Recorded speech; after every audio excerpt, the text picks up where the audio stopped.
Howdy, guys. I love Tuesdays. It is time for Stall Talk. Man, these things just keep adding up. We are at episode number 27, and this week is going to be another fire topic. On fire. Last week, we talked about how do you go fast? Like you want to go fast, but every cell in your body is saying, safety up, slow down. This week, we're going to talk about how to harness our inner Ricky Bobby that only wants to go fast. And, you know, Ricky Bobby's motto, I love that movie, by the way, Talladega Nights, was if you ain't first, you're last. Well, I think sometimes we need a little extra ambition and something to pump us up and motivate us. But for those of us who have an abundance of motivation, how do we temper that? Especially for the sake of our horse. When our horse is either not ready, so not mature enough to handle all of the gears, or we need to go back and repair some things. Maybe we need to work on the transmission. We need to reprogram some things. Like there's a short in the wiring system. I'm trying to relate horses to cars right now. If you're like me, you've driven a few older vehicles in your life, and sometimes, you know, things don't fire on all cylinders. And sometimes it can feel like that way with our horses. So if you're watching right now live, welcome. This is Stall Talk. We've been doing this every Tuesday. We are sponsored by Merhow Trailers. And if you would like, today, during this live, Merhow Trailers will give away 5 entry fees. So 5 free entry fees to this weekend's clinic. It's a hybrid clinic. What does that mean? That means that a very small group of riders will get to ride in person. Everyone else can watch and learn from the convenience of your device. So whether you're at a rodeo, you're at home, you're in the barn, you're riding on the trail, take your phone with you so you can join this weekend's clinic. It is specific to moody mares, and our clinician is James Davison. He is an expert equine behavior specialist. So you have a chance to win a free entry fee right now. So right now, what you need to do is download the Stall High app. There it is, Stall High. Inside the Stall High app is a free link to join the Zoom. I want to see you on the Zoom, and you must comment why your mare would benefit from this clinic. Why do you want to attend? Why do you want Merhow Trailers to sponsor you this weekend and give you a free entry fee to Moody Mare Makeover? That is a virtual clinic. It's happening this weekend. So go do that right now if you want a chance to win a free entry fee. And thank you, Merhow Trailers. Let's get going. All right. So my co-coaches today, Michael Richardson, he's already here. Michael, star of the TV show Gift of the Horse. Man, I'm learning so much from you this year. So thank you for being here once again. Thank you. And Leanna Ray. I've been saying she was a behavioral neuroscientist, but she comes from relational neuroscience. So I'm also learning a tremendous amount from Leanna. She may or may not be with us yet. I'm here. Oh, good morning, sunshine. Good morning, sunshine. Hello, you look fabulous. Thank you. As always. So do you. Well, Love thank you. you. Yes. So you're definitely bringing us all up. Like the entire industry has an opportunity to learn from you. And I'm so thankful that you and Michael are here. It's just fascinating. You blow our mind every week. Well, same, just like everyone else, and hearing everyone else's experiences. Again, I'll reiterate, that's why communities such as Stall High are so essential to all of our growth. Every single one of us having these community conversations. We all help each other grow. I was listening to a little YouTube this morning, and he talked about lifelong learning. Yes. That's the key to the future. You want to succeed? Decide right now you will be a lifetime learner. Yes. I love that. I haven't always been that way. I wasn't like fostered that way. Like I really wasn't brought up in a family that valued learning like that. We didn't applaud and encourage each other to keep learning. So that's something that I've had to learn to appreciate as I'm getting older. You know, that cultivating that, there's a phrase, it's to, you know, be confident in your expertise and in the skills that you have fostered and developed, but always leaving space for what they call a beginner's mindset. so that you can see with fresh eyes, so that you can be open enough, but yet also being confident and grounded in what you do know. So you can have the expertise that's living in you, but also the beginner's mindset as well. Those can be both and. Happy and successful balance. Yes. Martin Patella, a founder of Life Enthusiast, he may join us. We enjoy picking his brain as well. Our student this week is Jordan Jen. So I love this kid. I love this rider. I love that she is passionate and committed to learn. And Jordan, I want you to just tell us a really quick backstory. Where do you go to school? What problem were you having with your horse that made you seek Stall High? I go to school at South Dakota State University in Brookings, South Dakota. I'm on the college rodeo team here, and our college rodeo is in approximately 3 days on Friday here. And my horse, for a while, I had a lot of problems with him hitting barrels, especially my second barrel.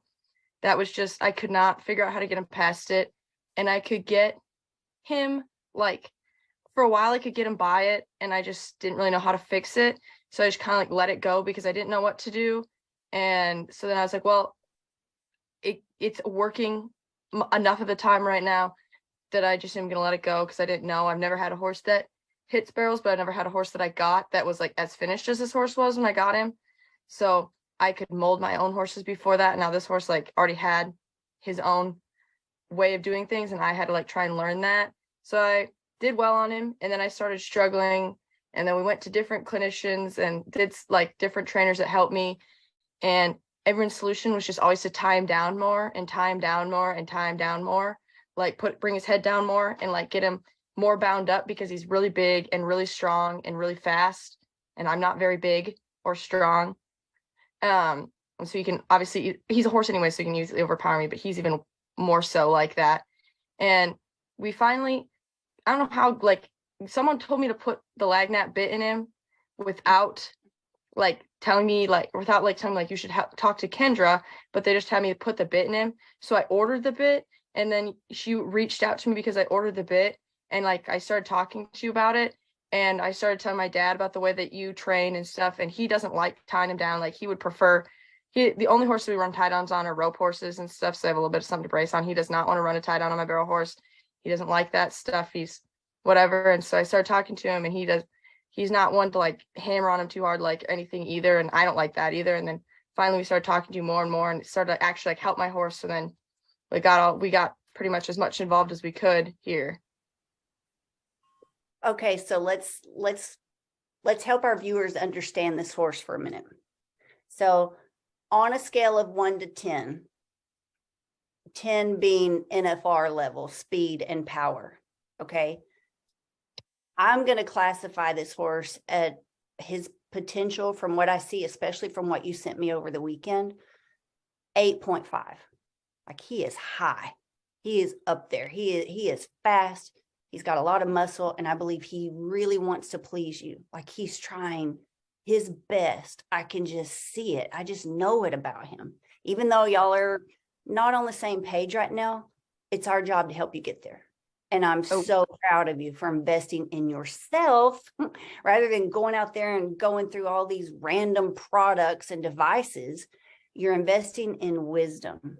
And so I'm super proud of you for doing that and being open and willing to learn, even though sometimes that's hard to do because it challenges us, you know? Yeah. So where would you, compared to your other horses, if I rate him an 8.5, where would the other horses rate? Like he was a big step up for you, right? Yeah. So I had a couple, like my dad, when I was in high school or whatever, we bought some cheaper horses.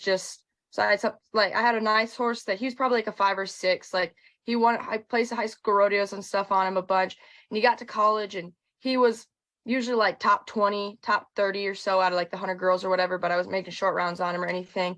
So we went out and bought a different horse, and that horse has the potential. He had the potential to be like probably a 7.5 to an 8, like not quite as big of a step up, because he was a little late, like started a little later on the barrels and stuff. He was a team roping horse, and they started him on the barrels. He's really big. He's pretty, like, he's fast, but he just doesn't have like the grit as much as my gray does. And so he was going to be like, I could have like made short rounds at college rodeos and stuff on him, and maybe even made the CNFR on that bay horse, but then he got hurt. And at that, like, kind of like right before he got hurt, we traded that little high school horse that I had for this gray, just because a little girl had my gray, and she couldn't handle him because sometimes I can barely handle him almost. And so she couldn't handle him. And the lady who helped us buy both the other two horses, like, well, this girl, they have this horse and they can't afford to buy your horse until they sell this gray. And this gray horse might be a little bit better than the horse that we sold. So even if we just turn around and resell him, we might make a little bit more money on him than we would have made on your done horse. And my dad and I wanted, like, that home is exactly where we wanted that other horse to go, because he taught me more than I could have ever asked him to teach me anyway, about like just everything. So we traded this gray, and the lady was riding him to sell him, and she called my dad one night and she's like, I think y'all need to come ride this horse here before we just turn and sell him, because this horse could be something. And a pretty big trainer that's trained some really, really nice, like, NFR horses, like horses that have been to the NFR and stuff, rode my gray one time at this clinic that we went to. And he told me, he said, this horse is a horse, like, if we put a right now, even if we put a jockey that can ride some of the tougher ones, like someone like Stevie Hillman, who can sneak him by stuff, and like a really good jockey, this horse will take her to the pay window at pro rodeos. So he has it. He's just. So compared to your junior high, good old trusty horse, like, would you have classified that horse maybe at a 4 or a 5, and then you hop to an 8.5? That's a huge jump. Yeah. Huge jump. And he could be more than that. I don't know. What I see in just his speed, just when he took off that first barrel the other day, I'm like, hello, that's what I'm looking for. I believe he could easily place you at the pro level. Can he get you to the NFR? That's a very rare individual. So I'm not going to make that statement, right? He could. We don't know. But Michael, Leanna, that's what we're dealing with. We're dealing with an older gelding. Jordan's been on him for a year and a half. Is that right? I've owned him for in July. I'll have had him for like almost 3 years. Okay. But between the other horses that I've had and stuff, I went through phases where I didn't ride him as much, because when I get in portions like, okay, we're in the second half of our college rodeo season, and I hit some barrels in the fall, so I'm not gonna make the CNFR, so I'm gonna run my younger horse and season him some, because I'm not gonna there's not enough points available for me to catch up to make the CNFR, so it's not worth it to waste runs on this horse when I have another horse that needs runs and stuff like that. Okay, so tell me about this weekend. What progress did you notice, even if it was something tiny? I really, really tried to like leave him alone, which I didn't do very well. I did not leave him alone very well, and I will out myself on that, because I want to grab him on the backside of the first barrel, but I didn't like pull on him to the first, which is what I did the last time I ran him. Like, I wanted to hold him down and not let him run to the first and keep him held down. And I really tried to like just let him run instead of picking with him and like trying to hold him down. She's still like, I picked my hands up in places I shouldn't have, but at least I wasn't like trying to keep him all bound up and tied down so he can't run. Okay, so there's our progress. What was the biggest inner challenge for you? What was Ricky Bobby saying to you that you were like, oh, I got to get that out of my head? My big problem is I want to help him on the backside of the barrels, and because he's coming into them, like, he comes into them really hard. Obviously he's fast, and so I want to help him, because I think that there's no way that he can come around the backside without me helping him. And if I need to help him, I like need to come and pick him up here, or like not pull straight back. And I want to pull straight back all the time on him and like slow him down. And he hates that. He absolutely hates when I pull on him straight back. Like, if I pull to my hip, he puts his nose right in the air and wants to just not go where I want him to go. But if I like move my hand here or anywhere that's not right here, basically, he will come around him. He's fine. Like on the second day on the backside of my first, I picked my hand up and he didn't fight me. And then I did the same thing. I pulled it back on the backside of my second barrel where it should have gone like this, and he fought against me. It's really hard for me to not do this motion on him all the time, because I just want him to slow down. Okay. Now, I'm betting money. We have listeners right now, and we have listeners in the future who are like, oh, she is describing my horse to a T. If this is your horse that Jordan is describing, you need to comment right now. Let us know. And if you want help, do what Jordan did. Go to the Stall High app, look up online mentorship, online training, and come be a part of this community. Be a part of what's happening. We have an online mentor program. That's what brought us here today. Jordan, if it's okay with you, I'm going to share the screen so we can watch your videos from the weekend. Everybody say hi to Lori Roth, my sister-in-law and right-hand woman at Stall High. We can't do this without her. Hi. Right. Share my screen, make this bigger. And this is the same pen we were in a week ago or 2 weeks ago. Is that right? No, this is a completely different pen. Okay. Just we're in a bunch of indoors right now and they all look the same. Michael, Leanna, y'all have a visual on this? Yes, ma'am. Okay. So here's the run in real time, like real speed. Now I'm going to slow it down. Get ready to hit the pause button. This was, yeah, it's the same run.